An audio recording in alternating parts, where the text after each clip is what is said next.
Vamos lá. Continuando então com essa postura, né, do pregador. Como eu disse, a descrição, os irmãos aí nos bastidores, em off, falaram inclusive sobre esse negócio de o pregador ele se destaca muito, né, até pro sapato e aquela coisa toda. Amados, Deus, Ele disse pra gente ser diferente, uns preferem ser esquisitos. Né? Então tem gente que é esquisita, irmão. Nossa, onde você vê gente se vestindo daquela forma, a não ser no circo? Não tem nenhum outro ambiente, né? Então a gente, nossa, parece que a gente prefere ser esquisito. Diferente é uma coisa, esquisito é outra. Outros pontos aqui também, o pregador ele deve enriquecer o seu vocabulário. Tem que ser essa pessoa que de fato enriqueça, aprenda palavras novas, né? E entenda, saiba as palavras que ele está falando, proferindo, ele entenda o significado delas. É como eu disse para os irmãos, eu acho que eu disse em outra ocasião aqui, o camarada quer mostrar um vocabulário que nem ele mesmo, ele não tem, não é o dia a dia dele, não é a linguagem dele, né? Só para mostrar uma falsa intelectualidade, né? Ô amados, estamos aqui neste conclave, nesta noite, e tá... Pergunta o que é conclave, né? O que é um conclave? A pessoa às vezes nem sabe. Nós não somos iconoclastas. Pergunta para ele o que é um iconoclasta, ele não sabe. Muitas vezes, via de regra, a gente percebe isso. Então assim, enriquecer o vocabulário, não tem necessidade de nós falarmos difícil. Falar correto é uma coisa, falar difícil é outra coisa. Falar difícil não tem necessidade, ainda mais dependendo do público que a gente tem, né? Não é desprezando, mas a gente sabe que muitas vezes periferia, as pessoas são de baixa escolaridade. Não estou aqui nem menosprezando, mas é uma realidade social que nós temos. Então assim, é preciso também, como você vai de repente num bairro onde, né, tem uma classe média alta, alguma coisa assim, uma igreja, né, que tem igrejas e igrejas, né, irmão? A gente sabe disso. Infelizmente, como tem diferença social, então, se a igreja está estabelecida em um bairro de classe média, classe alta, é lógico que os membros possivelmente serão pessoas estudadas e tal. Isso não é uma regra, mas há essa realidade. Então lá também você não vai, talvez, falar de uma forma muito simples e tal. Mas assim, é o vocabulário que nós sabemos, que nós temos, e a gente precisa ter também aí a coerência nisso. Vamos lá continuar aqui no capítulo de número 2, falar sobre a estrutura do sermão. Tá aí, né? Capítulo 2, todos acharam? Sim. Eu acho que Quem achou, diga achei. Eu acho que esse daí é um dos mais importantes. Sim, agora que a gente vai entrar nessa estruturação. A ideia do que o pregador ou o pastor tem que passar. Passa essa matéria. Eu vou até pôr no Face depois dessa folha. Isso, amém. Ponha, fica à vontade lá. Inclusive pode compartilhar o vídeo. Tá, irmão? Fica à vontade de pegar o link lá. Não tem, vocês não estão sendo filmados. Tá? As vozes de vocês às vezes não aparecem aqui, é mais a minha. Não aparece? Não, difícil, às vezes difícil. Mas assim, compartilhe à vontade, pegue isso, né, para beneficiar, abençoar lá pessoas e pregadores, abençoar indiretamente as pessoas lá. Então fique à vontade aí, tá? Não tem direitos autorais não. Estrutura do sermão. Qualquer explicação requer organização, ordenação, lógica e clareza. Sendo o sermão uma explicação da palavra e vontade de Deus, esse deve ser didático, tá bom? A prática de pregações através dos tempos levou os estudiosos do assunto a relacionarem alguns elementos básicos que devem estar presentes nos sermões, dando a eles uma estrutura que facilita o desenvolvimento da mensagem. Esses elementos, alvo, texto, tema, introdução, corpo, conclusão e apelo, compõem o que chamamos de estrutura do sermão. Então é isso que a gente vai discutir daqui para frente, tá? Existe um alvo, existe um texto, existe um tema, existe uma introdução, existe um corpo, né, que é o esqueleto que a gente chama, e existe uma conclusão e uma aplicação. Ele coloca aqui como apelo. Eu nem gosto desse termo apelo, sinceramente, tá? Apelo, eu gosto de convite e aplicação, para mim é mais adequado, que dá uma ideia de que Deus está apelando, né? Dá uma chance para Jesus. Como assim? Não é o ouvinte que precisa, é o ouvinte que carece. Então a gente aplica, a gente convida e tal, mas apelo, eu particularmente, a opinião particular, então vocês querendo ou não querendo, né, escolham aí se é ou não coerente pensar assim. Então o apelo compõe o que chamamos de estrutura do sermão, são imprescindíveis, pois norteiam a linha de pensamento do pregador, direcionando o ouvinte para o conteúdo da mensagem. A estrutura propriamente dita é a organização do sermão com suas divisões técnicas, que servem para orientar o pregador na apresentação do sermão. Um sermão precisa ter unidade, ele precisa ter uma mensagem, né? Uma mensagem, de preferência uma mensagem. Lembra da aula passada? Tem vários tipos de mensagem, né? Então eu falo assim, André, eu posso colocar todas elas em um sermão? Não, irmão, claro que não. Você vai trazer um sermão que contenha doutrina, que seja evangelístico, que se nem lembra mais das coisas. Quem lembra? Quais eram os tipos de sermão? Evangelístico, doutrinário. Não tinha isso não. O que mais? Qual que era? Anotaram aí não? Ético, consagratório, né? Tem mais aí? Devocional, consolador, isso. Evangelístico, doutrinário, isso. Devocional, consagratório, ético. Olha a memória que não fala, que não falha, dito no papel, né? Então, o papel, tá vendo? A importância, então, amados, a nossa mente nos trai, a nossa memória nos trai, né? Então, se você tem uma memória fantástica, uma memória boa, né? Tudo bem, não tem problema, você não precisa fazer um sermão escrito. Agora, faça um sermão na cabeça, organize isso na cabeça, não tem problema, tem pessoas que têm essa facilidade e faz isso. Desde que organize, não tem problema, se no papel ou na mente, é que a mente, vez por outra, a memória, vez por outra, nos trai, tá? Então, é importante. Então, tem lá, ético, o sermão é ético, a unidade, então. Traga a unidade do sermão falando de ética, do começo ao fim, né? E assim por diante. Então, vamos lá. A estrutura propriamente dita é a organização, é aqui mesmo que eu estou, né?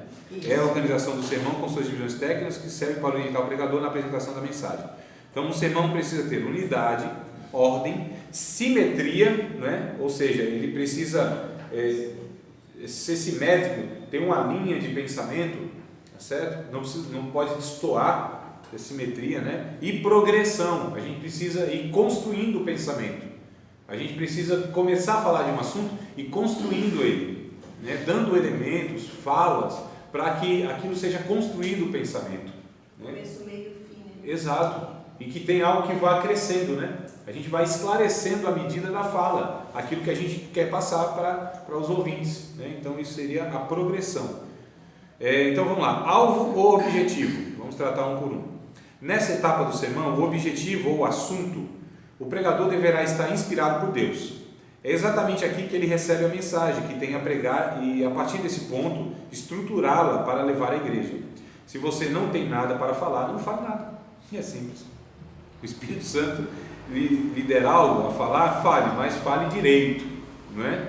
Então, o alvo, o objetivo, qual é a mensagem que Deus nos deu?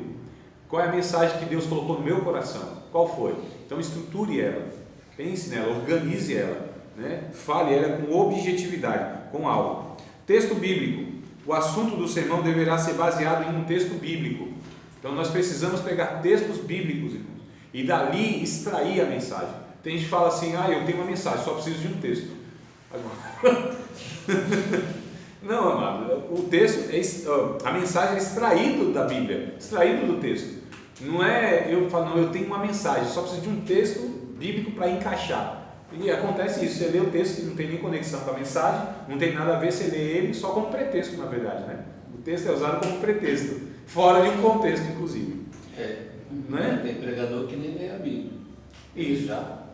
E ele não se baseia no texto. Nem versículos. Nada, não se baseia no texto. Qual que é a base da mensagem dele? Não tem base.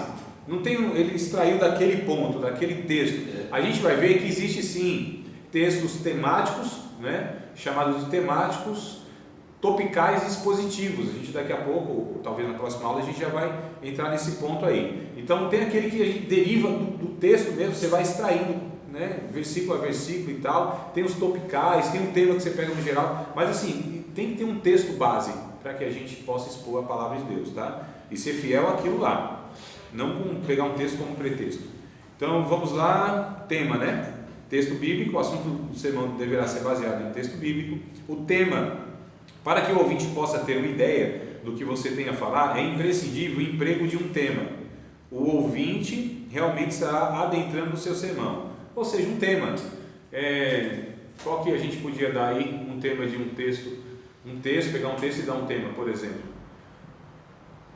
Jesus em Caná da Galileia. Então você está dizendo aqui... Aí eu pego o texto do João, capítulo de número 2. Jesus no casamento, alguma coisa assim, que ligue e traga já uma noção do que a pessoa vai ouvir. Então toda mensagem é necessário, é bom. É bom. Tema. É bom. Eu vou falar hoje sobre Jesus. Jesus está voltando. Jesus está voltando. A volta de Jesus, Então, a volta de Cristo. mensagem, Sim, o tema ajuda, né? O tema é o título, tá? É o título. No caso, é bom. Se não tiver, está totalmente errado? Não está, mas contribui. Essas coisas contribuem. Não é que, e se eu não colocar um tema, está errado? Não está errado, mas contribui. São coisas que contribuem, não é?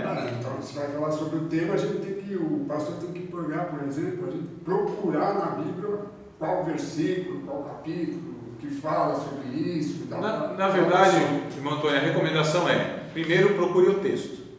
Então, você procurou o texto é esse que você quer abordar, aí coloque um título, um tema nesse texto. Não é ter o tema, não é ter o título e procurar um texto, é o contrário. Ter um texto e colocar um tema. Né? Então, assim, a gente precisa ter cuidado nessa ordem aí. E a ordem dos tratores altera o viaduto, dizia minha professora de matemática. A ordem dos tratores altera o viaduto. Né? A ordem é importante. Você está construindo, então a ordem, né? A gente julga que existe, não, de qualquer jeito, não, amado, em tudo na nossa vida existe uma sequência lógica. Vai tentar colocar a meia depois de calçar o sapato, não vai dar certo, não é? Vai tentar colocar uma peça de roupa que vai embaixo de uma, colocar em cima da outra, não dá certo. Os super-heróis parece que usam um negócio em cima, mas fica esquisito, não é? Por baixo aquilo depois, então existe uma sequência lógica. Vamos lá, amado. É só para não dormir, tá? Essa conversa assim. Introdução. Então é preciso ter uma introdução. Começar bem e provocar interesse, despertar atenção. Aproximar o ouvinte do sermão e dar a ele uma noção ou explicação do que vai ser falado. Então uma introdução você dá naquilo que você irá propor, né? Irá falar. Então introduz, coloca alguns pontos, ainda que você volte neles, não tem problema. Mas dê uma introdução, cria um pano de fundo. Muitas vezes a gente vai falar de um texto histórico, então é preciso trazer esse chamado pano de fundo, que a gente chama, né? O cenário montado, ou seja, a situação econômica, histórica, geográfica, muitas vezes é preciso explicar, né? De uma forma, a introdução, irmãos, é 5 minutos, tá certo? Tem gente que introduz 20 minutos, não está errado, 5 minutos, né? 10 estourando assim, quando você traz uma introdução, e a partir dali então o que é a introdução? Você colocou dentro a pessoa do tema, e dali você desenvolve, né? Mas tem um início, um começo. E aí tem o corpo, né? O corpo que é o chamado esqueleto mesmo. Essa é a principal parte, onde deverá estar o conteúdo de toda a mensagem, ordenado de forma lógica e precisa. Nesse ponto também deverão ser abordadas algumas aplicações utilizadas durante o sermão, como ilustrações, 2 no máximo, figuras de linguagem, pode usar, e material de preparação, tá? Então é o corpo, é toda a estrutura. E aí por fim, aliás, não é nem o fim, mas aqui a gente chama de conclusão, tem que ter uma conclusão desanimada, deixará os ouvintes desanimados.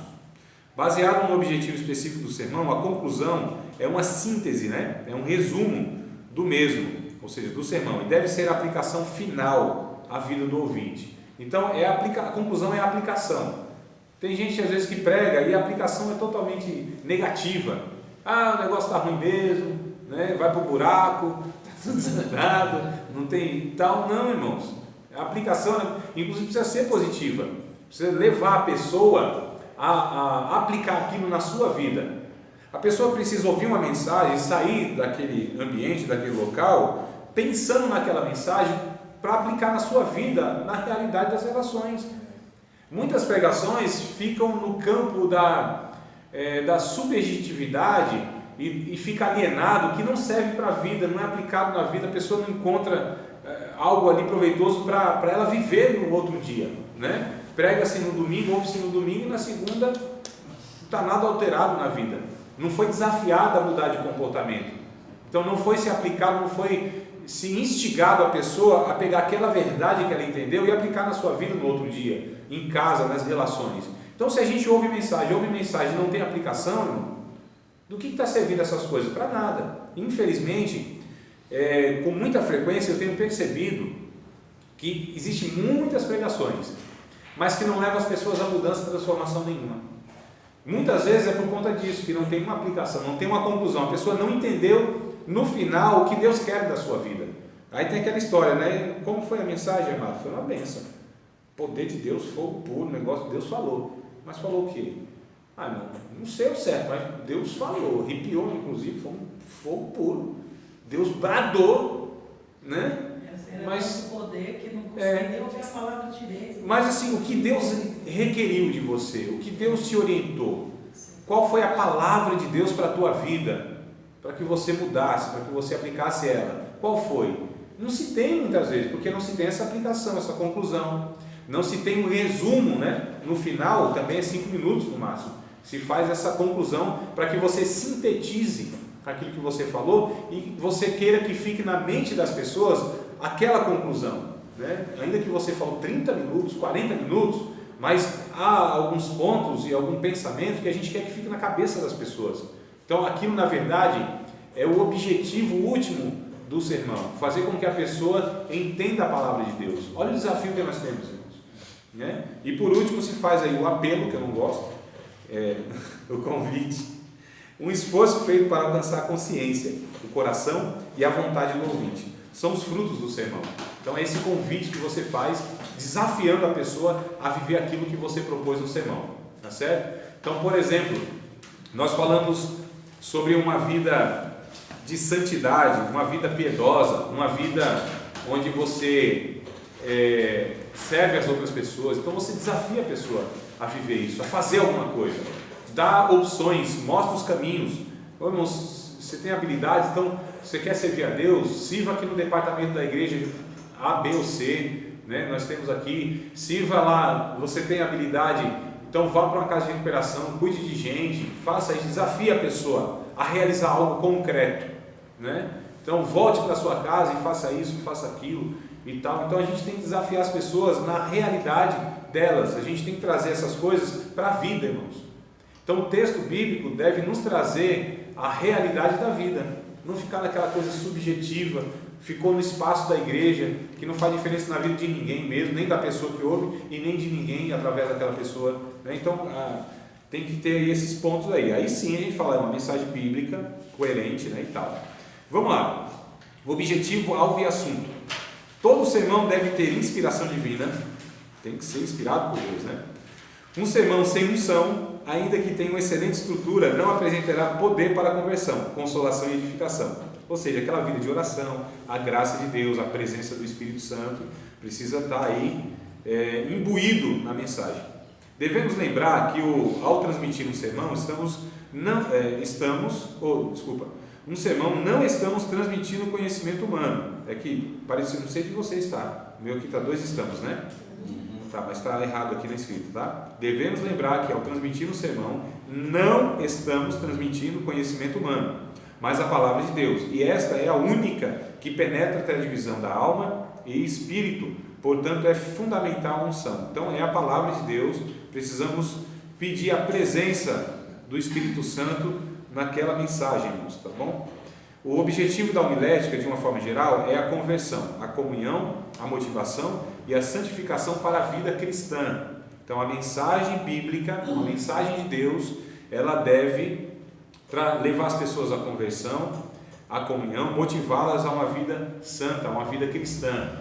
Então, amados, uma mensagem que não provoca a pessoa, não faz ela a pensar nos seus próprios pecados, na sua miséria, na sua realidade, não leva essa pessoa a chegar à conclusão que ela precisa de fato de transformação, essa mensagem não veio de Deus. não veio de Deus, não foi Deus que falou. Se uma mensagem ela não leva a pessoa à consciência de que Deus requer dela mais serviço, mais devoção, mais humildade, se parecer mais com Cristo, essa mensagem não veio de Deus, amado. Pode ter texto bíblico no meio, pode ainda o pregador falar assim diz o Senhor. Eu não estou dizendo nada disso aí não. Vai por sua conta e risco, né? Tem horas que Deus olha assim para a gente pregando isso assim diz o Senhor. Assim diz o Senhor, André, eu não.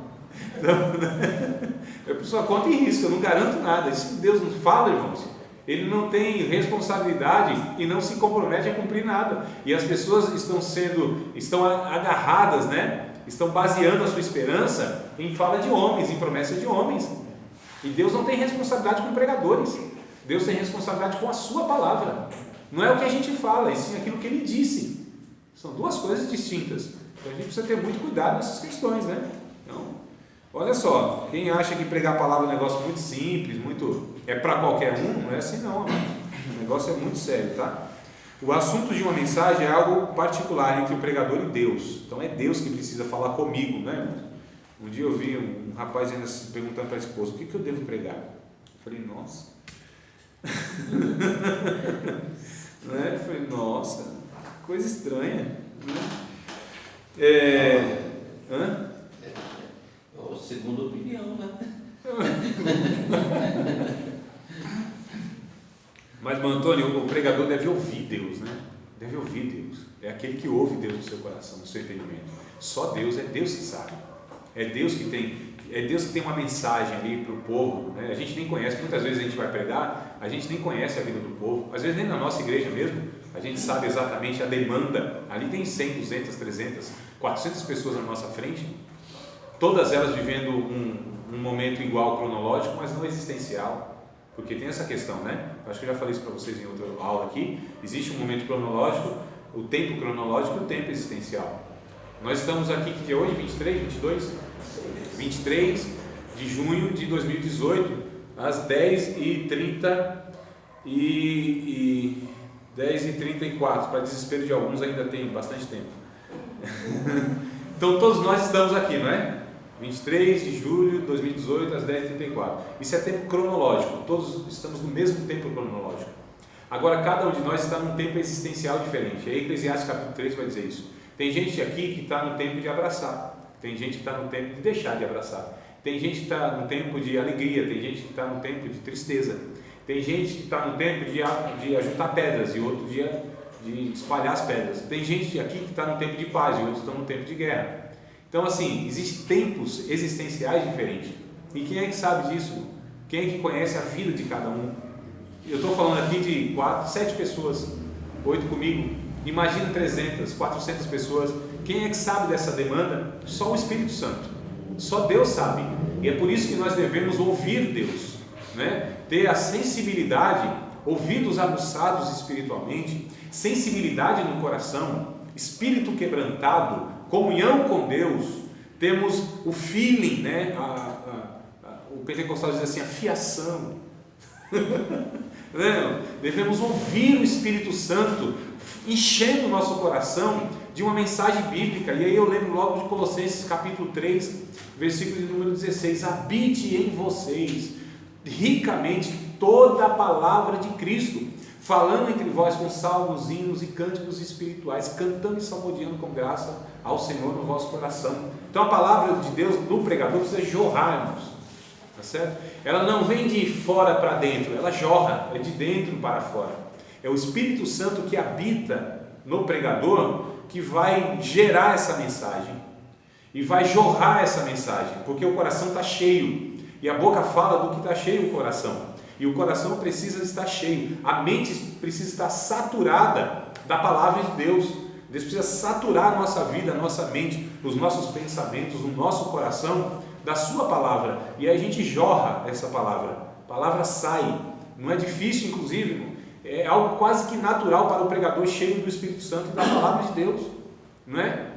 Flui, o negócio transborda, as palavras, elas parecem que borbulham. Isso é o sentido do profeta. No Antigo Testamento, um dos termos para profeta, tinha outros lá, Navi, Roé, Navi, Roé e outro eu esqueci lá. São 3 termos para profeta. E um deles, justamente, a tradução é borbulhar. Olha que interessante, né? Borbulhar. Então, era traduzido, um dos termos lá no hebraico para profeta, se fosse para traduzir de fato no pé da letra, não seria profeta, seria aquele que borbulha, aquele que ferve. Salmo 45, olha que coisa interessante, Salmo 45. Vou dar o tempo de vocês pegarem ali. Salmo 45, eu acho lindo esse salmo. Verso 1. Falo no que eu tenho feito no tocante ao rei. Meu coração ferve, assim começa. Salmo 45, verso 1. O meu coração ferve com palavras boas. Falo no que eu tenho feito no tocante ao rei, e a minha língua seja a pena de um destro escritor. O meu coração ferve, borbulha, transborda, queima com palavras. Olha só, meu coração ferve com palavras boas. Eu falo no que eu tenho feito no tocante ao rei, e a minha língua seja a pena de um habilidoso, um perito escritor. Então Deus tem que usar, irmãos, a nossa língua para mudar história de vida, escrever história de vida, virar a página da pessoa e escrever uma nova história, né? Nosso coração deve borbulhar, a gente tem que ser boca de Deus, profeta de Deus, transmitir aquilo que o Espírito Santo gera em nossa vida. Então o Espírito Santo tem que gerar mensagem em mim, tem que conceber essa mensagem em mim, né? O Espírito Santo, quem gera a profecia não é o profeta, amados, só transmite ela. Então nós não geramos. É por isso que eu acho até esquisito esse negócio, o outro mandar falar para o outro, profetiza para o outro. Profetiza para o outro. Quem faz isso é o Espírito Santo, que gera a mensagem profética. E a gente tem esses costumes, não tem? Profetiza para o outro, né? Profetiza. Irmãos, isso não cabe a nós, não é da nossa jurisdição. Isso não compete a nós. É o Espírito Santo que gera no coração, na vida, na mente, né, do servo de Deus a mensagem. Então eu não tenho a capacidade de profetizar para ninguém, a não ser que ouvir Deus falando comigo para proferir. Então, o profeta é aquele que profere, né? Então é o Roé, é aquele que fala em nome de Deus, é aquilo que ouve de Deus e fala e transmite. Então nós somos esse canal onde nós transmitimos, nós somos a ação vocálica de Deus, a gente transmite vocalmente. Vamos lá então continuar aqui. Tudo bem, amados aí? Está tudo certo? Aleluia, glória a Deus, amém? Meu Deus do céu. Digo glória a Deus, digo amém, aleluia. Essas coisas chateiam, viu?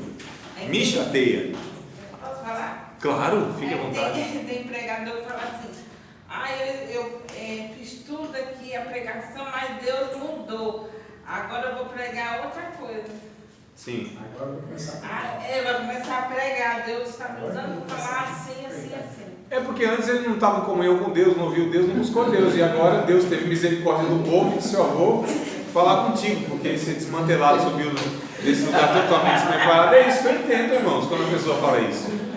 Exatamente isso que eu entendo. Quer dizer, essa pessoa não reservou tempo para buscar Deus, para refletir na palavra, não é? Então assim, subiu todo desmantelado, ia falar por ele mesmo. E Deus disse: não, eu tenho misericórdia desse povo que está aí. Ó, é o seguinte, cidadão, não é isso não, tá? Fala, Deus falou comigo agora, irmãos. Mudou a mensagem. Olha que coisa destoada. Teve um dia, eu tive um cidadão veio pregar lá. Então já falou. Não, ninguém está sabendo quem é tu, não pode ir. Não cite nome, não cite a fonte. Conte só o milagre. Falou o livro, ele falou o capítulo, falou o versículo, falou nada e começou a ler. Aí eu ficou tudo perdido, assim, mas o livro a gente sabe, mas não que tal, né? Não direcionou e tal, né? Amados, essa questão de que o pregador, ele toda hora fala para o povo dizer amém, amém, a palavra amém, é assim, eu concordo, literalmente, tá certo? Um dos significados da palavra hebraica, amém, quer dizer assim, verdade, estou certo, estou firme, eu concordo, assim seja. Então são significados da palavra do hebraico, o hebraico amém traduzido para o português. Tem essas possibilidades. Então quando eu falo amém, estou dizendo eu concordo com o que você está falando. Então todas as vezes que o pregador dizer para você dizer amém, só diga se você concordar de fato. Senão fique calado, amados. Tá certo? Fique calado. De repente fala: você concorda, irmão, comigo? né? Diga amém. Se eu não concordo, eu fico calado. Existe ainda, né? Repete ainda. Isso, Amém? Tá sem fé e tal, é aquela coisa. Então a gente percebe que as pessoas, às vezes, alguns pregadores, eles forçam a barra, né? Eles querem fazer coisa que querem empurrar a goela abaixo a fala deles, não é assim, né? Então vamos lá, amados. São alguns costumes, desculpa, professor, são alguns costumes que acho que os pregadores têm. Outro dia eu estava no culto, minha esposa na porta sentada, aí falou os pregadores, abrace o seu irmão. Tinha um irmão abraçado, fica, abraça, mas você não abraça, eu falei assim, eu chamei minha esposa, vem que eu vou abraçar, eu vou abraçar uma pessoa estranha que está lá, fica abraçada. Às vezes um homem ou uma mulher, né, fica meio estranho, né? E eu falava com minha esposa, vem aqui. Vem cá. Que é estranho isso aí, É claro. desnecessário. Desnecessário. No meio A palavra da- é essa. É, desnecessário. E são coisas assim que parece que é para encher, sabe? Pra tomar Encher a conta. linguiça, né? É, exatamente. Tem coisas que não convém. O cara, quando não tem palavra de Deus, irmão, ele inventa um monte de coisa. É fato. Conta história, cria aí esses meios aí Ritual, né? para preencher o tempo, porque não tem uma mensagem de Deus. Quem tem uma mensagem de Deus transmite, e quem tem uma mensagem de Deus aproveita todo o tempo para transmiti-la, né? Não perde tempo com essas balelas aí. Então é complicado. Vamos lá, a grande questão é como Deus fala conosco. A forma de Deus falar é individual e peculiar, com cada um é de uma forma, tá bom? Não existe uma regra. Algumas pessoas acreditam que Deus fala somente de forma sobrenatural. Entretanto, Deus pode falar com você de todas as formas possíveis. Fica atento. Então, o mensageiro precisa ter essa sensibilidade, né? Inclusive aquelas que você menos imagina. No ônibus, em casa, no trabalho, no banho, lendo a Bíblia, olhando a paisagem, ouvindo uma mensagem, conversando, pensando, através de pessoas ou coisas, em sonho, em revelação, no meio de uma crise, ouvindo testemunhos, através de uma criança, ouvindo a música, em seu lazer, em um acidente, uma lição de vida, viajando, etc. Ou seja, muitos meios Deus pode falar conosco, tá certo? A gente precisa estar atento à voz do Espírito Santo. Dali Deus nos direciona, inclusive, para um texto bíblico, não é? Geralmente quando Deus nos desperta em uma mensagem para a gente perceber alguma coisa, eu já recebi mensagem de Deus de formas mais inusitadas possíveis, em vários lugares. Dali que Deus diz ao meu coração algo, eu falei, nossa, olha, né, tem uma mensagem de Deus aqui. Qual é o texto bíblico que confirma isso? Qual é o texto bíblico que Deus fala isso? Porque tem que ter um texto bíblico. Deus jamais irá se comunicar conosco de nenhuma maneira, seja sonho, revelação, visão, percepção das coisas, contemplação, nada disso Deus vai falar que destoa da sua palavra. Pode ter certeza, mano. Tá certo? A gente tem que correr rapidinho para a palavra de Deus. O que Deus quer comunicar? O que Ele falou? Onde Ele falou na sua palavra? A respeito disso que o Espírito Santo está colocando no meu coração. Então a gente precisa ter esse cuidado aí. Então vamos lá, a importância do conhecimento. Tanto a preparação quanto a exposição são enriquecidas com o grau de conhecimento do pregador. Os conhecimentos não são a principal razão de um sermão, mas são o esqueleto que lhe dá forma. O pregador não precisa deixar de ser espiritual pelo fato de enriquecer seus sermões com conhecimentos gerais. Se o sermão estiver cheio da graça de Deus, então os conhecimentos nele inseridos resultarão em bênçãos. A homilética apresenta as regras técnicas e ensina como o pregador pode tirar proveito dos conhecimentos deixa eu reformular aqui. Pode tirar proveito dos conhecimentos, ordenando os pensamentos e dosando-os com a graça divina. Ou seja, o conhecimento contribui, geral, irmãos. Quando a gente vê, qual é o livro assim que vocês lembram? Que é o livro do pregador. O livro do pregador. Um livro assim que é específico, que o pregador escreveu. Eu vou falar a primeira letra e vocês completam, tá? Eclesiastes, qual é? Eclesiastes, olha só isso. Eclesiastes, que coisa boa, vocês não têm nada. Então, a palavra é... What? Como? Então, o livro de Eclesiastes, irmão, se traduz Eclesiastes por um pregador, aquele que fala em uma assembleia, né? Eclesiastes vem de eclésia, assembleia. Então, o pregador começa o livro de Eclesiastes assim, né? O pregador, o filho do rei de Israel, tal, o pregador. Então, lá em Eclesiastes, a gente percebe que Salomão, ele traz tanta informação de tantas coisas, tanto Eclesiastes quanto Provérbios. Provérbios Salomão escreve na sua meia-idade, Cantares ele escreve na sua juventude, Salomão, né? Provérbios na meia-idade e Eclesiastes no final da vida, tá? Então são 3 livros aí que Salomão escreve, e tanto Eclesiastes quanto Eclesiastes na verdade uma avaliação da vida, né? De uma forma até meio desanimadora, negativa. Tem um livro muito interessante que eu tenho, que é um comentário de Eclesiastes do pastor Ed René Kivitz, batistão aí da Água Branca, né, aqui em São Paulo, e o título do livro dele é assim, o livro mais mal-humorado da Bíblia.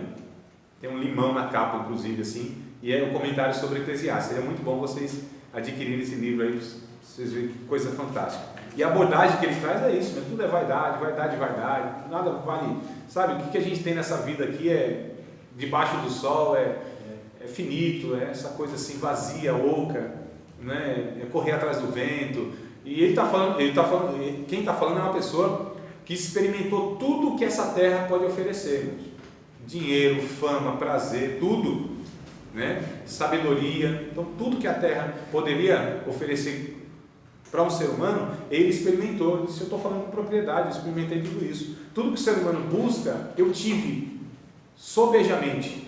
Sabedoria, fama, riqueza, prazeres, não privei os meus olhos de nada nessa terra, fiz tudo o que tinha que fazer, aproveitei, desfrutei de tudo, em todos os aspectos da vida humana, e ele chega a uma conclusão que aquilo era fútil, era inútil, era vazio, era oquidão de nada. Olha só, então é desanimador. Aí o que acontece? Livros poéticos, a gente estuda isso aí. E ele então traz um monte de observação que são da natureza. Provérbios, por exemplo, ele vai trazer sobre a observação de formigas. Como que pode, irmão, você tirar uma mensagem bíblica, espiritual, observando formiguinha andando de um lado para o outro? É gente que não tem o que fazer da vida, né? Ficar olhando formiga. Não é, irmão, lógico que não. A Bíblia mostra pra gente que Deus, ele fala conosco, inclusive através da natureza. Tem vários meios, eu não sei se eu já falei para vocês, que Deus fala conosco. Eu anotei aqui, está em Romanos, capítulo de número 2. Romanos, capítulo de número 2. Romanos, livro de Paulo aos Romanos, capítulo de número 2. Eu achei também aqui. Sim. Compartilha bem rápido. Compartilha com a gente aonde? Qual é o texto? Atos 18, 9, onde Deus fala no sobrenatural. Sim. Paulo. 18 e 9. 18 e 9. Pode ler, irmão, por favor. Certa noite o Senhor falou a Paulo em visão, numa visão. Sim. Né? Não tenha medo, continue falando e não fique calado, pois estou com você e ninguém vai lhe fazer mal ou feri-lo, porque tem muita gente nessa cidade.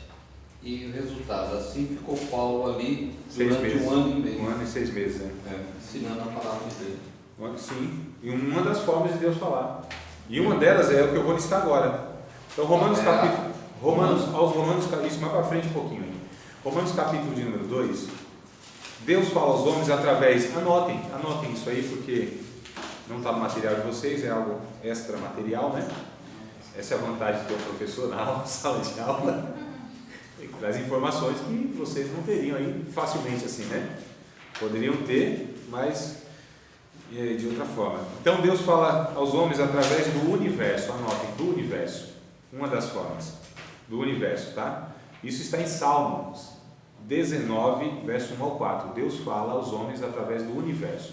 Então, qual é um dos meios? O universo, da criação, né, do universo. Deus fala aos homens.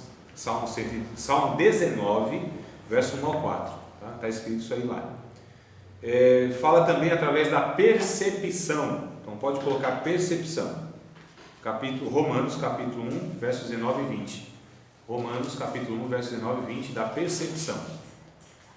Deus fala também aos homens através da consciência, que é o que está aqui em Romanos, capítulo 2, verso 14 ao 15, a consciência. Consciência, a palavra quer dizer conhecimento que acompanha, tá certo? Consciência, um conhecimento que acompanha. Então, Deus fala através da consciência. Romanos, capítulo 2, verso 14 ao 16. Deus fala aos homens através dos animais, e aí vem a formiga, e aí vem a jumenta, literalmente. Não, mas não é nesse sentido que eu estou falando, né? Ali é um caso específico. Mas até interessante que eu preguei uma mensagem há bastante tempo, nem lembro quanto tempo, talvez 12, 13 anos atrás, alguma coisa assim. Mas eu peguei justamente essa questão, a lição através dos animais, né, que a Bíblia mostra pra gente. Então tem essa curiosidade aí. Então, através dos animais. Jó, capítulo de número 12, versos 7 ao 9. Jó 12, 7 ao 9. Ou seja, Deus fala através dos animais. Deus fala conosco através dos meios geográficos. Meios geográficos, Deus fala conosco. Atos dos Apóstolos, né? Capítulo 17, verso 30 ao 31. 30 e 31.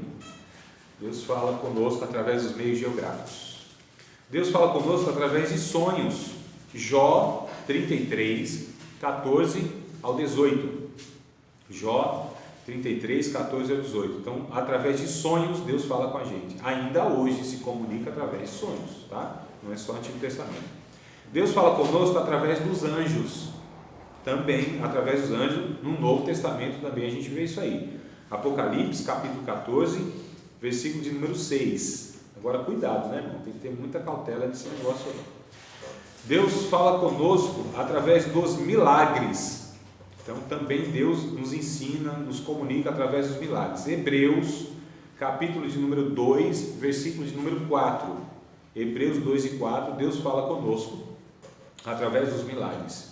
E há uma fala de Deus que ela é perfeita, ela é inerrante, ela é infalível, que é através do seu Filho. Deus fala conosco através de Jesus, do seu Filho, ou seja, mostrando a vida do seu Filho. Esse é o sentido, tá? Hebreus capítulo 1, verso 1. Havendo Deus antigamente falado de muitas maneiras aos pais pelos profetas, nesses últimos dias temos falado pelo Filho. Então Jesus é a comunicação mais explícita de Deus, é o verbo de Deus, é a fala de Deus, tá bom? Então ele é o verbo que se encarnou. Então a fala mais direta, perfeita de Deus é o seu Filho. Então é por isso que a gente precisa estudar a vida de Jesus, conhecer exatamente o que a Bíblia fala a respeito da vida de Jesus. É ali onde Deus fala. Mas vocês perceberam como Deus fala conosco? Tudo isso está escrito em Romanos, capítulo de número 2, aqui ó. Ó aqui ó, o cabeçalho. Na Bíblia de vocês não está não, né? Olha aqui ó, os meios que Deus fala, tá vendo? Comprar a Bíblia dessa. Isso aqui não, você vai encontrar difícil, né? Depois eu posso fazer uma Bíblia assim com os meus comentários. Que é o que eles fazem aqui, ó. Põe os comentários, eu ponho meus, né? Vou vender Bíblia a rodo aí. 19, qual que é que você falou? 19 fala sobre o que você falou? Não? Falou? Não sei. Salmo 19. Ah, o Salmo 19 é do universo. Do universo, isso. Do universo, tá? Isso. Então Deus fala através do universo, da percepção, da consciência, através dos animais, dos meios geográficos, dos sonhos, dos anjos, dos milagres e do seu Filho. Olha quantos meios que Deus tem para se comunicar conosco. Quero ressaltar aqui, todos esses meios que Deus fala, nenhum deles pode ser contraditório com nada que é falado na Bíblia, com nada, irmãos. É por isso que a gente tem que ter muita cautela, por exemplo, se é por uma visão, se é por um sonho, se é por um anjo, nessas formas mais subjetivas, Deus fala com a gente precisa sempre buscar na palavra de Deus, se aquilo tem coerência, porque infelizmente é bem possível que a gente confunda a voz da nossa consciência com Deus falando. É algo muito fino, né? É um fio da navalha. Então, não é fácil distinguir a voz de Deus, a gente confunde, vez por outra, a voz dos nossos desejos, da nossa mente mesmo, e aí pensa que é Deus. Então, é preciso ter muito cuidado, tá? Bora lá continuar aqui na leitura, amados? Vamos lá, espero que eu não estou sendo enfadonho, embora eu estou falando mais de 1 hora e tanto aqui. Não é isso. Espero que não. É que a gente acaba vendo uma realidade irreal. Sim. E a gente acaba com o coração não efervescente, mas no morno. Não. É o quê? A senhora falou o quê? Está triste? Depois, melancólico, né? Agora eu senti assim uma melancolia no varão. Depois nós vamos cantar uma música boa no final, animadora. Tá bom ou não? Depois ele chama a frente aqui para orar. Mas, amados, quando a gente, infelizmente, se depara com a realidade, como o irmão pastor Antônio Braga disse, aqui a gente fala, poxa, né? Quanta discrepância, quanta diferença. Infelizmente, essa é a realidade. Mas por que a gente está aqui estudando, discutindo? Para que a gente não repita essas coisas, para que a gente não reproduza essas coisas, né? Então, embora seja uma realidade na vida de muitos aí, não precisa ser na nossa, né? Não tem que ser na nossa. E a gente está aqui disposto a isso, que a gente quer fazer as coisas corretamente, direito, a gente quer fazer aquilo que Deus recomenda para que a gente faça. Mas a realidade sempre vai ser desanimadora. O nosso dia a dia sempre vai mostrar para a gente, poxa, como está distante, mas que a gente não seja essa pessoa que contribua para essas coisas, que repita essas coisas, que não seja mais do mesmo, irmãos. Eu não quero ser um pregador mais do mesmo, né? Eu quero ser um pregador bíblico da palavra de Deus, que infelizmente eu sei que muitas vezes não é os que são convidados, né? Inclusive para os eventos e tal, mas a gente não deve se preocupar com essas coisas. Deus nos chamou para pregar a sua palavra, não para ser conhecido, não para ter os holofotes diante de nós, não para ter agenda cheia, nem para nada disso. Então vamos lá, todo pregador deve adotar um sistema de estudo para o seu maior aproveitamento do ministério da palavra. Estão acompanhando, amados, aí? Não? Eu pulei alguma coisa, não? Não sei. O parente pode tirar proveito dos conhecimentos ordenados do pensamento, né? E dos usando com a graça divina. E o próximo, então, todo pregador deve adotar um sistema de estudo para seu maior aproveitamento no ministério da palavra. O que se vai dizer é resultado do que sabemos, sentimos, pensamos, cremos e desejamos. Olha só, então é o fruto disso, né? Cada um deve, de alguma forma, procurar um meio que ele tem aí para adquirir o conhecimento, estudar, estruturar tudo isso. Ninguém é obrigado a ser exatamente tudo que a gente está falando aqui. Cada um de nós tem suas personalidades, limitações, preferências, gostos e tal, né? Então assim, mas a gente precisa ordenar, a gente precisa achar o nosso jeito. Não é que você precisa ser exatamente o que eu estou falando aqui, ou como eu, muito menos, né? Pelo amor de Deus. Então você precisa ser você e achar criar a sua personalidade ministerial, por assim dizer. Transmitir, né? Cultura é aquilo que a gente sabe, resultado da nossa vivência, da sedimentação, ou seja, do acúmulo do que somos. Sabemos das influências que sofremos e de tudo que realmente nos estruturou. Ser um homem culto em nossos dias, isto é, capaz de pensamento original e de ter digerido as informações do mundo em que vivemos, é uma equação diferente da que se apresentava no passado. Pouco a pouco, a explicação do mundo foi cada vez mais passando para a área científica. Por isso é importante manter os pés no chão. Ou seja, irmãos, nós entendermos, né, da realidade da vida, temos informações adequadas para que a gente passe, e o conhecimento contribui para transmitir a palavra de Deus. E ser original, inclusive, é o que ele diz aqui, né? Cada um de nós tem que ter um pensamento original. Não reproduza apenas pensamento dos outros. Tenha a sua conclusão da palavra de Deus.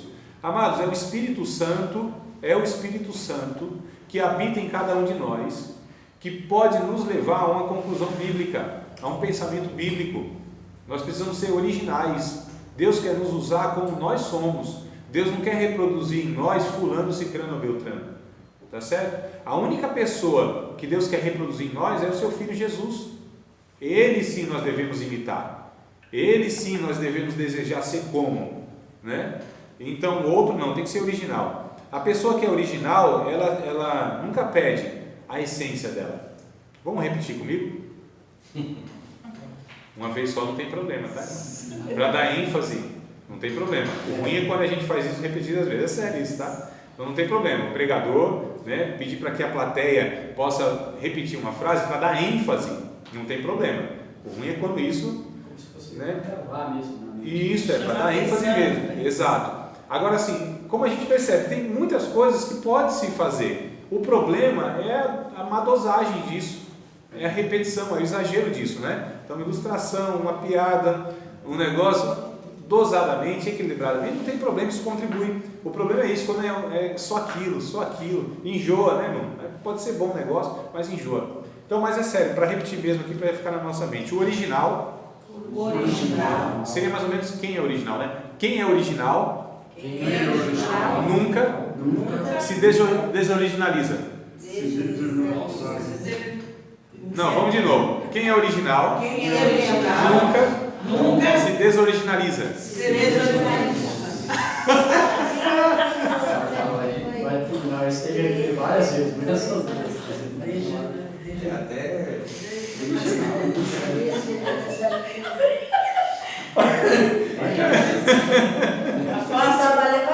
Isso foi intencional, né? Foi intencional, claro, mano. Pastor, eu estou ensinando que tudo tem que ser intencional, proposital, tem que ter um objetivo, né? Então isso aqui foi também mais para descontrair, tá bom, irmão? Então, inclusive eu também faço aí nas pregações, não tem problema, mas eu não sei, assim, eu tenho minha identidade, né? E a minha identidade é essa, seja aqui na sala de aula, seja no púlpito, seja onde for. Então eu tenho a minha, entre aspas, a minha originalidade, né? E a gente precisa ser essas pessoas assim, que são de fato. Isso transmite, inclusive, credibilidade, né? É muito estranho para mim ver uma pessoa no púlpito que ela tem um comportamento, uma linguagem, uma forma de pensar e fora dele totalmente outra. Essa pessoa para mim cai em descrédito automaticamente. Então, o que vocês, ou quem já me viu pregar, acho que ninguém me viu, que também não tem novidade nenhuma, não estou perdendo muita coisa, mas é isso aqui. É isso aqui. Eu sou isso aqui. No púlpito, dentro de casa, na esquina conversando, numa sala de aula, e a gente precisa, né? Ser assim. Autêntico. Tá? Exato. Essa é a palavra, original, autêntico, né? É isso que Deus quer da gente, irmãos. Eu acho tão saudável isso. Para falar de um tema qualquer, é preciso dominar o assunto a ponto de torná-lo de uma simplicidade quase alarmante e dar a impressão ao auditório de que estamos desvendando juntos, realizando uma agradável excursão intelectual humana, participando os dois, nós e o ouvinte, do que vai surgir. O que vale mais é a gente ser a gente mesmo. Assim, a primeira e grande obrigação do pregador é a leitura constante, sistemática dos assuntos que ele aborda em suas prédicas e de uma cultura geral. Então, amados, eu preciso entender aquilo que eu estou dizendo. Não adianta eu pegar eu vou querer falar sobre a Teodiceia, a pericorese, falar sobre a incognicidade de Deus, né? Se eu não entendo, se eu não sei começar aquilo e acabar, porque tem gente que começa um assunto e ele não tem condição de acabar aquele assunto, porque ele não domina aquilo. Então não queira falar daquilo que você ainda não entendeu, né? Transmitir algo que nem a gente entendeu direito. Como que é esse negócio? Como que a gente consegue explicar para uma pessoa uma coisa que a gente não entendeu? Isso é impossível. A gente vai gerar mais confusão. Então a gente precisa ter a clareza daquilo que a gente está transmitindo, tá certo? A gente precisa ter a noção, dominar aquele assunto. Biblicamente falando, eu estou dizendo, né? A doutrina bíblica. Se eu vou falar da salvação, eu preciso entender a doutrina da salvação. De Gênesis a Apocalipse, o que a Bíblia fala sobre isso, né? Quais são os elementos para ser salvo? O que é necessário para ser salvo? O sangue de Cristo, a graça, a fé. Nós somos salvos pelo quê? Pela fé? Claro que não. É pela graça. Por meio da fé. A fé é um veículo, é um meio. E o que é a graça, irmãos? O que é a graça de Deus? Né? Por que o sangue de Cristo foi necessário ser derramado? Que valor tem o sangue de Cristo? Né? Que significado tinham os sacrifícios dos animais no Antigo Testamento? Então a gente precisa ter a noção de todas essas coisas. O que é a fé? A fé é o quê? Né? A fé vem de quem? É dada por quem? Eu tenho condição de ter fé ou a fé é dada por Deus? A graça são todos os recursos que Deus ele dá ou disponibiliza para nos alcançar e para que a gente o conheça. Então eu preciso ter fé em quem para ser salvo? A minha fé precisa ser grande ou pequena? Ou tanto faz? Não é uma fé grande, mas é uma fé direcionada a Deus, ao objeto da fé. Então não é pouca nem muita fé. Existe esse negócio pouca ou muita fé para ser salvo? Percebe que eu estou fazendo perguntas, inclusive, e essas perguntas eu posso fazer na mensagem, mas devo respondê-las, para não deixar o povo suspenso, né? Naquela incógnita, naquela interrogação, né? Naquele, ué, não entendi, né? O que esse pregador quis falar? Não compreendi. Não, mas está errado isso aqui. A gente precisa falar numa simplicidade tal que todas as pessoas entendam. Neemias, capítulo de número 8. Eu gostaria de ler com vocês, para pegar exemplos bíblicos do que eu estou falando aqui. Eu falei o quê? Neemias. Neemias está lá no Antigo Testamento, né? Antes de Jó, Esther, não é isso? Sei não. É? Então vamos lá. Eu não quero fazer com aquele pregador que fala assim, irmão, está entre Gênesis e Apocalipse. Não faça isso.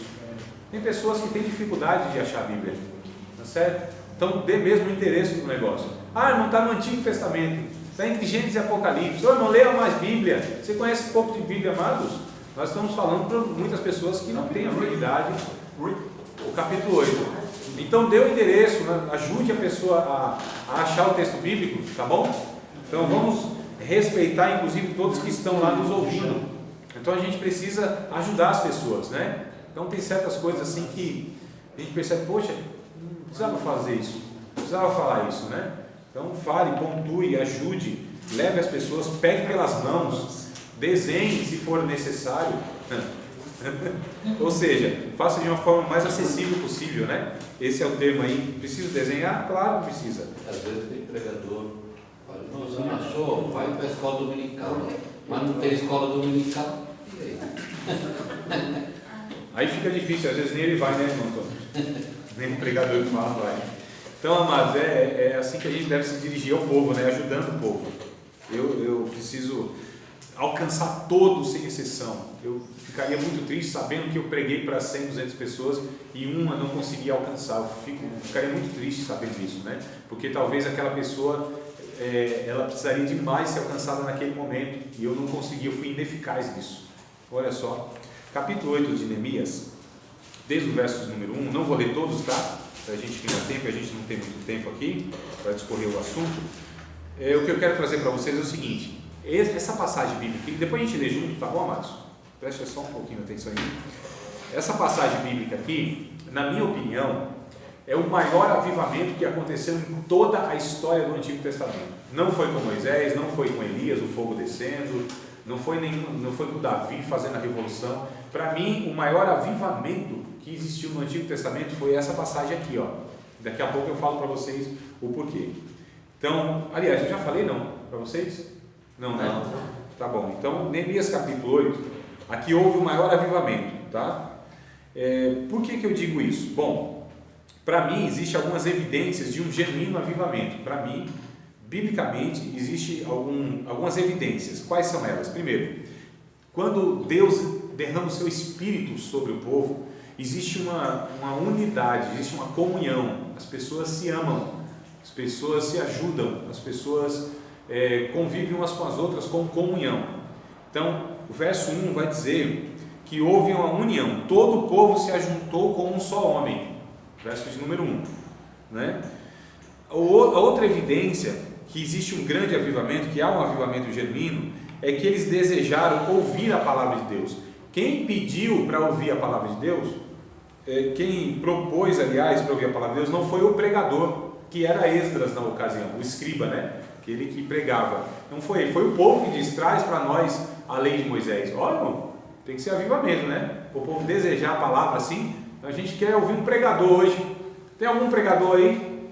Imagina, irmão. E a gente luta para reunir o povo porque a gente quer pregar. Aqui não, o povo queria um pregador, queria ouvir a palavra de Deus. Então, verso 1, pediram o livro da lei e disseram a Esdras que trouxesse o livro da lei. A terceira evidência de um genuíno avivamento é que o ensinador, o próprio Esdras, ele também era adorador. Ele louvou a Deus e o povo também adorou. Verso número 6. E adoraram ao Senhor com o rosto em terra. Verso 6, tá? Para um verdadeiro avivamento é necessário ter reconhecimento de que precisamos, é o que eles fizeram. Eles abandonaram tudo e qualquer obstáculo, porque eles ficaram, e vai dizer o texto aqui, do verso de número 18, né?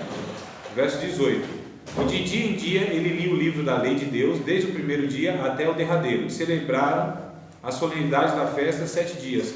No 8º dia a festa do encerramento segundo o rito. Então a gente percebe aqui que 7 dias direto, Esdras pregava das 6 da manhã ao meio-dia, e o povo em pé, ouvindo ininterruptamente durante 6 horas, durante 7 dias, a exposição da palavra. O verso de número 8 vai dizer: e leram o livro da lei de Deus, e declarando e explicando o sentido, faziam com que lendo se entendesse. O que Esdras fazia? Expunha a palavra, explicava a palavra de uma maneira mais simples possível. O povo lia a palavra, entendia a palavra. Durante 7 dias, durante cada dia 6 horas ininterrupta, em pé, irmão, sem ar-condicionado, né? Sem música de fundo, não tinha nem teclado, não tinha cadeirinhas, sol, irmãos, do deserto, 6 ao meio-dia. Consegue conceber um negócio desse? Então abandonaram tudo quanto é obstáculo. Eles viveram em novidade de vida porque teve transformação, quebrantamento. Se ler o texto continuando, vocês vão ver isso, né? Até Esdras diz assim: não, calma, esse dia não é dia de tristeza, esse dia não é dia de luto, é dia de alegria. Mas houve um quebrantamento, então eles viveram uma novidade de vida, e eles pediram isso incessantemente a Deus. Então são evidências de um avivamento. Esboço. Então eu segui para vocês o esboço, o esqueletinho aqui, tá certo? Aqui, ó. Eu acho que o maior avivamento do Antigo Testamento. Texto: Neemias capítulo 8, verso 1 ao 6, né? O título aqui, divisões, ó, tópico 1, 2 e 3, alguns subtópicos. Falei isso aqui, eu devo ter pregado isso aqui há uns 8, 10 anos atrás, está aqui ainda. Mas eu acho que o segredo está aqui, viu, também no verso 8, que diz assim, 8:8. Sim. Assim, leram o livro de Deus, leram o livro da lei de Deus, interpretando-o e explicando-o, a fim, que é o propósito, né, de que o povo entendesse o que estava sendo lido. Exato. A ideia não era ler, era explicar e interpretar. Por isso que eu acrescento uma coisa aqui: ficar 6 horas entendendo o livro de Deus, sem microfone, sem cadeira, sem nenhuma mordomia humana de hoje. Por isso que naquela época Deus falava mais com as pessoas. O que foi o atrativo, irmão Mário? A voz de Deus, a palavra de Deus. Olha que coisa interessante. Irmãos, a palavra de Deus, ela é poderosamente, é suficiente para atrair o povo. É o alimento de Deus. Quando nós expomos a palavra de Deus, explicamos a palavra de Deus como deve ser, nossa, amados, não tem fadiga. Não é? Hoje não, hoje as pessoas chegam ali, eles se preocupam mais com os microfones, com o conchego, com a cadeira, com toda aquela coisa, sabe? É muita frescura, para dizer o português mais claro, né? Deus vai falar. É muita frescura. Você, pregador, preste atenção. Viu? Então a gente precisa levar em consideração essas coisas, e a gente partir para o texto bíblico, para o que a Bíblia ensina, a simplicidade do Evangelho. O Evangelho é poderoso sem nós. O Evangelho, quanto mais simples possível a ser exposto, ele vai ter mais eficácia, né? Porque Deus, ele de fato escolheu a sua palavra a ser transmitida de uma maneira simples, irmãos. Deus, embora ele seja infinito em todos os sentidos, né? Poderoso, sábio e tudo mais, mas ele se comunica de uma forma tão simples, que é espantosamente simples, que é absurdamente simples. É esse Deus que se comunica conosco, né? E a gente às vezes quer fazer aquilo que Deus não disse para fazer, apresentar a sua palavra como ele não disse. A palavra não precisa de ajuda, de auxílio. O Espírito Santo é suficiente para convencer as pessoas por meio da exposição da sua palavra, de uma maneira mais simples possível. Jesus fazia isso, amados. Paulo, embora na sua erudição, ele fazia isso. Eu já li para vocês nessa matéria 1 ou 2 vezes esse texto, vou recitar de novo. 1 Coríntios, capítulo de número 2. Vou acabar, já estou acabando, viu? Já estou encerrando. Já estou encerrando, viu? Estou acabando já. 1 Coríntios, capítulo número 2, verso 1 até o 5, aí vocês podem. Versículo lindo esse aí, né? É. Acho que eu vou pregar também. Qual? O de Coríntios? 8:8 de Ah, sim, isso. Amei essa passagem aqui, eu vou Sim, leia o capítulo todo, amados. Vocês vão ver que riqueza, que coisa boa. Como a gente extrai assim o que aconteceu, a ação do Espírito Santo na história no meio daquele povo. Chega a dar vontade de transmitir isso para o povo, né? De viver isso, de encarnar isso, de se alimentar com isso. Oh, glória a Deus, louvado seja o nome de Jesus. Dá até para sentir a presença de Deus pensando nessas coisas, não dá não? Oh, meu Pai amado. Aqui no verso 7, eu não li o 7, mas tem umas 10 pessoas aqui que eram chamadas de levitas, esses que instruíram o povo na lei, não foi o pastor. Foi o escriba. O Neemias era o governante. Cada um na sua posição, irmãos. E Esdras, o escriba, né? É que era o expositor. E mais os levitas. Isso. Hoje o levita na hora da pregação, vamos dizer assim, aqueles que cantam, você não acha mais. Não, na verdade, assim, hoje. Não, o levita hoje, irmãos, para a gente história, e eu preciso acabar que eu disse que encerrar. Vocês estão atrapalhando minha vida aí. Vai falar que eu falei um negócio e depois não cumpro, tá vendo? Dependendo de mim, eu acabo em 5 minutos.